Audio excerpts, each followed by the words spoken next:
نحمده ونصلي على رسوله الكريم اما بعد فاعوذ بالله من الشيطان الرجيم بسم الله الرحمن الرحيم قل ان كنتم تحبون الله فاتبعوني يحببكم الله۔ اللہ پاک جل جلالہ امن والہ اپنے حبیب صلی اللہ علیہ وسلم کی اتباع اور محبت کے بارے میں یہ لوگوں کو اللہ پاک نے اعلان کر بتانے کا حکم دیا ہے کہ آپ لوگوں کو کہہ دیں کہ اگر آپ یہ چاہتے ہو کہ ہم اللہ کے محبوب بندے بن جائیں تو پھر میری اتباع کرو، میری سنت پہ عمل کرو، میرے طریقے کو اپناؤ۔ تو آج ہم تھوڑا مختصراً حضور صلی اللہ علیہ وسلم کی سنت طیبہ پر مختصراً گفتگو کریں گے۔ اللہ کے پیارے محبوب صلی اللہ علیہ وسلم کی سنت طیبہ خواب اور بیداری کی حالت میں یہ تھی کہ کبھی آپ بستر پر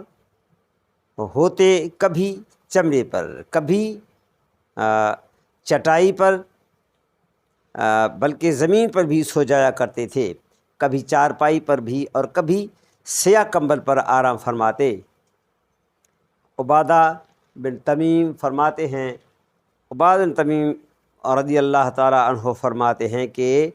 میں نے رسول صلی اللہ علیہ وسلم کو مسجد میں چت لیٹے ہوئے دیکھا۔ آپ صلی اللہ علیہ وسلم نے ایک پاؤں دوسرے پاؤں پر رکھا ہوا تھا۔ اللہ کے محبوب کا یہ طریقہ ہے، یہ اسی نیت سے ہم مسجد میں یا کہیں بھی اس طریقے پر سوئیں گے، یعنی کوئی کمبل اوپر کریں کہ یا کمبل پر بیٹھیں، کالے رنگ کا سیاہ رنگ کا کمبل ہو، یا مسجد میں ہوں تو ایک پیر دوسرے پیر پر رکھیں، اس نیت سے کہ یہ حضور صلی اللہ علیہ وسلم کی سنت ہے، تو بالکل اللہ پاک جل جلالہ اس سنت کے طریقے کو اپنانے کا ثواب ضرور عطا فرمائے گا، کیونکہ حضور صلی اللہ علیہ وسلم فرمایا کہ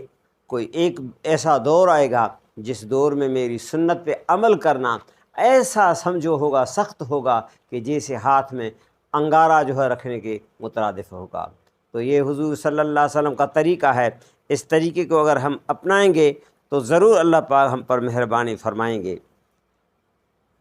یہ صحابی فرماتے ہیں کہ میں نے رسول صلی اللہ علیہ وسلم مسجد میں چت لیٹے ہوئے دیکھا،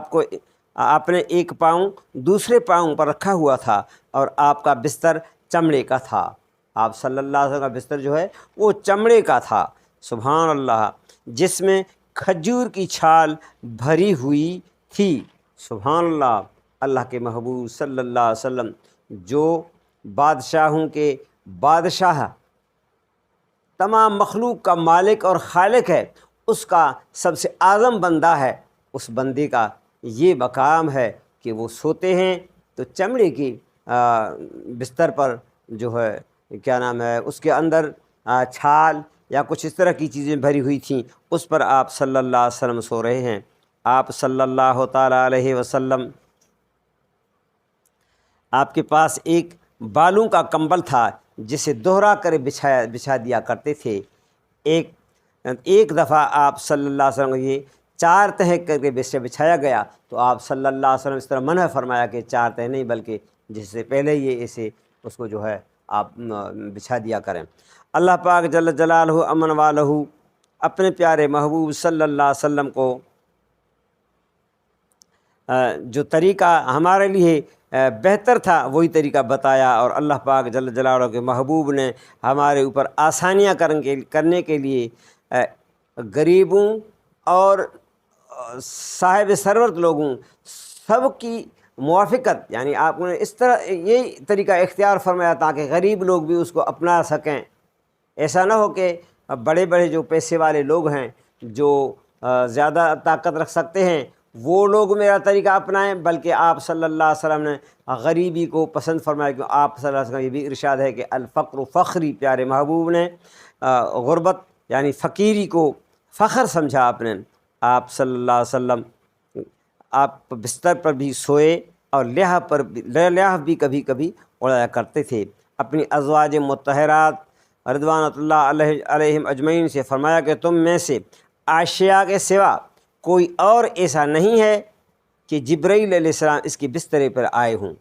سبحان اللہ، آپ کا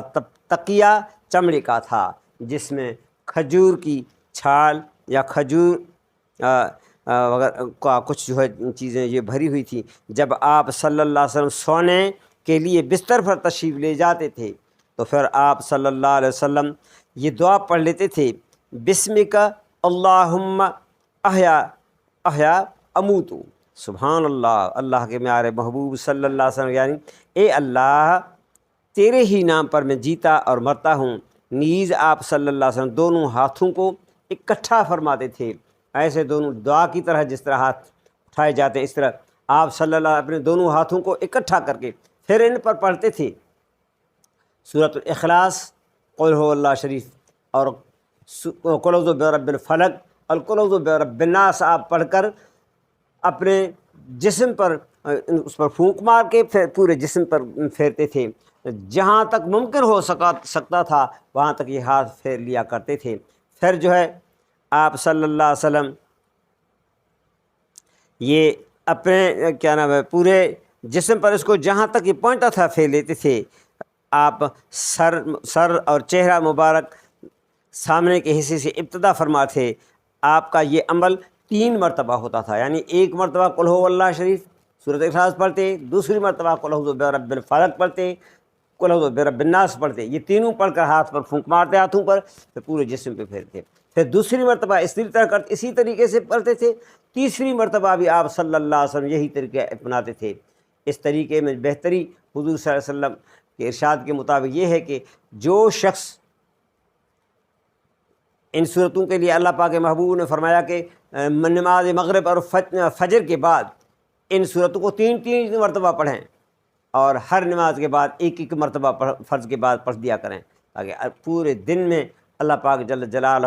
مصیبتیں، تکلیفیں اور کسی طرح کی کوئی بھی آفت آپ کے قریب نہیں آئے گی اس دن۔ یہ بڑا عمل ہے اللہ کے پیارے محبوب صلی اللہ علیہ وسلم کا۔ ہمارا دنیائی فائدہ، یعنی دنیا میں انسان کو فائدہ یہ پہنچے گا کہ کوئی بھی چیز کو نقصان نہیں پہنچا سکتی۔ سبحان اللہ، سبحان اللہ، اللہ کے محبوب صلی اللہ علیہ وسلم نے ہمیں دنیا بھی سکھائی اور آخرت بھی سکھائی۔ آخرت عمل اگر کرتے، آپ صلی اللہ علیہ وسلم جب سوتے تو دائیں کروٹ پر لیٹتے تھے، دائیں ہاتھ اپنے دائیں گل کے نیچے، یہ گال جو ہے اس کے نیچے رکھ کے پھر سو جایا کرتے تھے، سوتے تھے۔ اور یہ اللہ کے محبوب صلی اللہ علیہ وسلم کا طریقہ مبارک تھا، اپنے جو دائیں رخسار ہے اس کے نیچے ہاتھ کرتے اور یہ دعا پڑھتے، اللہم مکنی عذابک یوم تبعث عبادک۔ اللہ پاک جل جلالہ پیارے محبوب صلی اللہ علیہ وسلم فرمایا، یعنی اے اللہ مجھے اس دن کے عذاب سے بچا لے جس دن اپنے بندوں کو اٹھائے گا، یعنی قیامت والے دن ایسا سخت دن ہے۔ یہ ہمارے لیے سبق تھا، ہمیں سکھایا کہ آپ بھی اللہ پاک سے اسی طرح مانگا کریں۔ اللہ پاک بڑا مہربان اور کریم ہے۔ اللہ پاک اپنے محبوب کے طریقے پر عمل کی توفیق عطا فرمائے۔